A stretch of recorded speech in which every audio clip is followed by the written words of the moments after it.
Hello दोस्तों, आज हम पढ़ने जा रहे हैं मर्चेंट ऑफ वेनिस का एक्ट 1 सीन 2। इस सीन की शुरुआत होती है पोर्शिया के महल में। पोर्शिया नेरिसा से बातें कर रही है।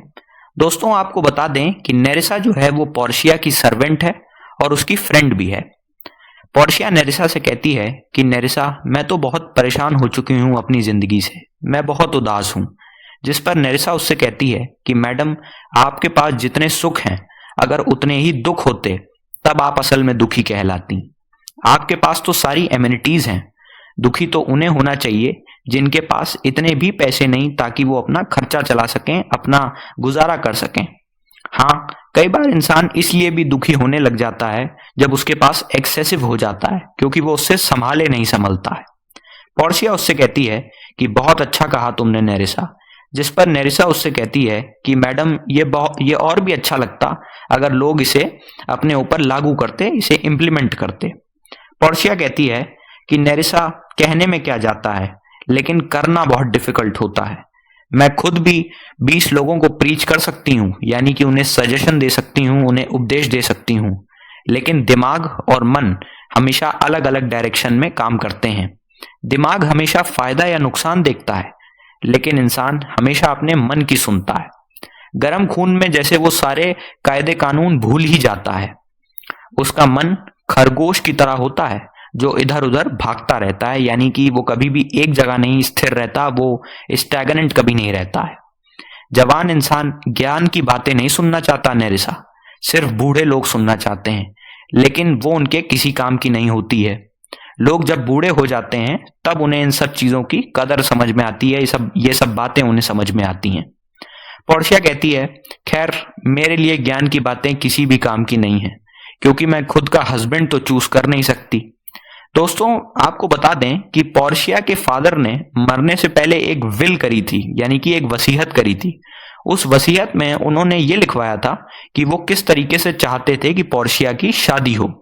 उन्होंने पोर्शिया को 3 कास्केट दिए थे, यानी कि 3 बॉक्सेस दिए थे, एक गोल्ड का, एक सिल्वर का और एक लेड का।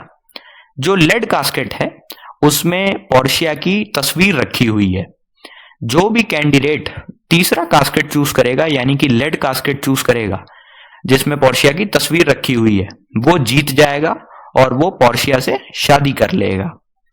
पोर्शिया जो है इसीलिए वो उदास है, क्योंकि जो है वो अपने मन के मुताबिक लड़का नहीं पसंद कर सकती है।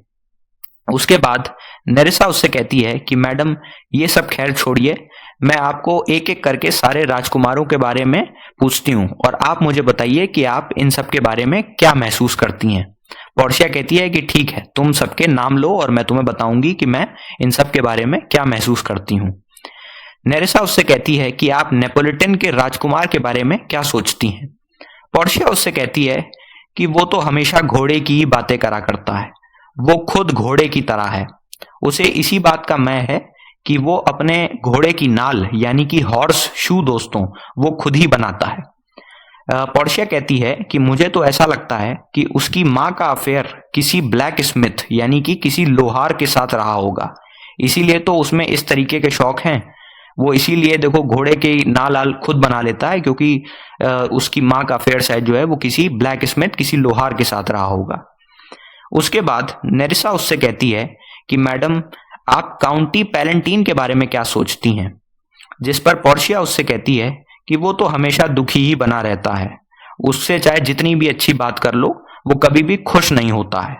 जवानी के दिनों में उसका ये हाल है तो पता नहीं बुढ़ापे में उसका क्या हाल होगा। मैं किसी मरे हुए इंसान की खोपड़ी के साथ शादी कर लूंगी, लेकिन उससे कभी भी नहीं। ये भगवान, मुझे इन सब लोगों से बचाओ। उसके बाद नेरिसा उससे कहती है कि मैडम, आपका फ्रेंच के लॉर्ड मॉन्सियर लेबॉन के बारे में क्या ख्याल है। जिस पर पोर्शिया उससे कहती है कि वो तो बहुत बड़ा कॉपी कैट है, उसकी खुद की कोई पर्सनैलिटी ही नहीं है।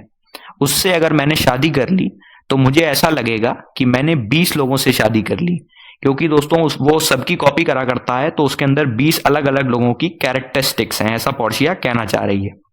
उसके बाद नेरिसा उससे कहती है कि इंग्लैंड से आए फैल्कन ब्रिज के बारे में मैडम आपका क्या ख्याल है। जिस पर पोर्शिया उससे कहती है कि हमारे बीच जो सबसे बड़ी प्रॉब्लम है वो है लैंग्वेज की। लैंग्वेज बहुत बड़ा बैरियर है। जो फैल्कन ब्रिज है उसे ना लैटिन, ना फ्रेंच, ना इटालियन, तीनों लैंग्वेजेस नहीं आती, उसे सिर्फ इंग्लिश आती है। और दोस्तों, पोर्शिया को ये तीनों लैंग्वेजेस आती हैं लेकिन इंग्लिश नहीं आती है। फैल्कन ब्रिज जो फैल्कन ब्रिज है वो पोर्शिया के हिसाब से काफी सूटेबल कैंडिडेट है, काफी ऐसा नहीं है कि वो खराब कैंडिडेट है, लेकिन सिर्फ लैंग्वेज बहुत बड़ा बैरियर है। पोर्शिया कहती है कि वो इतने सारे देश घूम चुका है जिसकी वजह से उसके अंदर डाइवर्स कल्चर हैं, बहुत सारे कल्चर्स उसकी पर्सनैलिटी में आ चुके हैं क्योंकि वो अलग अलग देश घूम चुका है। उसके बाद नेरिसा उससे कहती है कि मैडम, आपका स्कॉटिश लॉर्ड के बारे में क्या ख्याल है? जिस पर पोर्शिया उससे कहती है कि अरे नेरिसा, वो तो बहुत बड़ा डरपोक है, वो बहुत टिमिड है। एक बार एक इंग्लिश मैन ने, यानी कि एक अंग्रेज ने उसे थप्पड़ मार दिया था और उसने पलट के कुछ भी नहीं किया। उसने सिर्फ इतना कहा कि जब मेरा वक्त आएगा तब मैं बताऊंगा। और उसके बाद वो अपने साथ एक फ्रेंच मैन को लाया और उसने इसका बदला लिया। दोस्तों, सोच सकते हैं आप कि वो कितना बड़ा डरपोक है।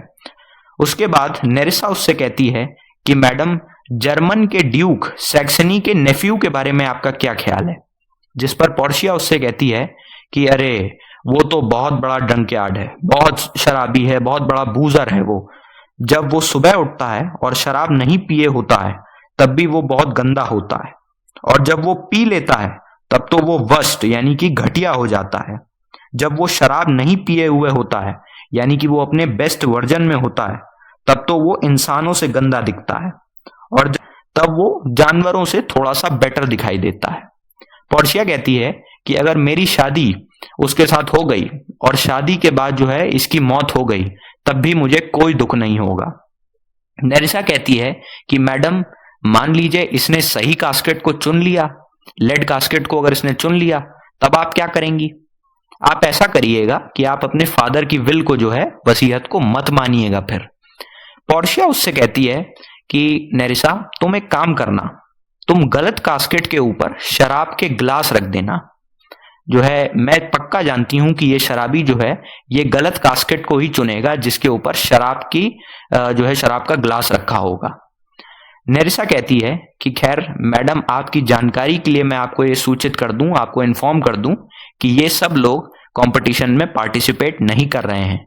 इन सब ने कह दिया है कि पोर्शिया से शादी करने का कोई दूसरा तरीका हो तो वो इन्हें बताया जाए। जिस पर पोर्शिया नेरिसा से कहती है कि मुझसे शादी करने का और कोई दूसरा तरीका नहीं है, मैं अपने फादर की विल को ही फॉलो करूंगी और पूरा उसमें जो जो चीजें लिखी हैं उसको ओबीडियंटली मानूंगी और वही करूंगी जो उसमें लिखा हुआ है। अगर कोई भी कैंडिडेट जो है वो सही कास्केट को नहीं चुन पाया तो मैं एंड तक शादी नहीं करूंगी, मैं अपना कैरेक्टर जो है वो प्योर रखूंगी। उसके बाद नेरिसा पोर्शिया से पूछती है कि मैडम, आपको याद है वेनिस शहर से आपके फादर के समय, जब आपके फादर जिंदा थे, तब एक जेंटलमैन आया था मार्क्विस ऑफ मोंटफेराट के साथ। वो बहुत गुड लुकिंग था, बहुत ही शिवलरस था और बहुत साहसी था। शिवलरस का मतलब दोस्तों होता है साहसी था। जिस पर पोर्शिया उससे कहती है कि हाँ, याद है मुझे, उसका नाम बेसेनियो था। नेरिसा कहती है कि मैडम, मुझे ऐसा लगता है कि वो आपके लिए बेस्ट कैंडिडेट है, आपके लिए वो सूटेबल है बिल्कुल। जिस पर पोर्शिया उससे कहती है कि हाँ, तुम सही कह रही हो नेरिसा। दोस्तों, इससे हमें पता चलता है कि कहीं ना कहीं पोर्शिया का एक इंक्लिनेशन है, एक झुकाव है बेसेनियो की तरफ। दोस्तों, बेसेनियो अगर आपको याद हो तो ये वही कैरेक्टर है जो सीन 1 में था, जो एंटोनियो का बहुत खास दोस्त है और वो एंटोनियो से उधार मांग रहा है ताकि वो बेलमोंट आके इस कंपटीशन में पार्टिसिपेट कर सके। उसके बाद एक सर्वेंट की एंट्री होती है। वो सर्वेंट जो है वो पोर्शिया से कहता है कि मैडम, नीचे सारे राजकुमार अपने अपने देश जाने के लिए रेडी हो चुके हैं, आप चलिए और उन सबको अलविदा कह दीजिए। और साथ ही वो बताता है कि प्रिंस ऑफ मोरक्को का नौकर आया है, सेवक आया है, जो कि कह रहा है कि उसके महाराज रात तक यहां पर पधारेंगे। पोर्शिया कहती है कि चलो नेरिसा, जब सारे दरवाजे बंद हो गए तब एक और दरवाजा खुला है। मैं होप करती हूँ, उम्मीद करती हूँ कि प्रिंस ऑफ मोरक्को इस कंपटीशन में एक सूटेबल कैंडिडेट निकले। उसके बाद पोर्शिया कहती है, लेकिन उसका रंग साफ होना चाहिए। इंसान चाहे जितना अच्छा ही क्यों ना हो, लेकिन अगर उसका रंग काला हुआ तो मैं उससे शादी नहीं कर पाऊंगी। दोस्तों यहाँ पर इस सीन की कल्मिनेशन हो जाती है, यानी कि सीन समाप्त हो जाता है। ये था मर्चेंट ऑफ वेनिस का एक्ट 1 सीन 2। Thank you.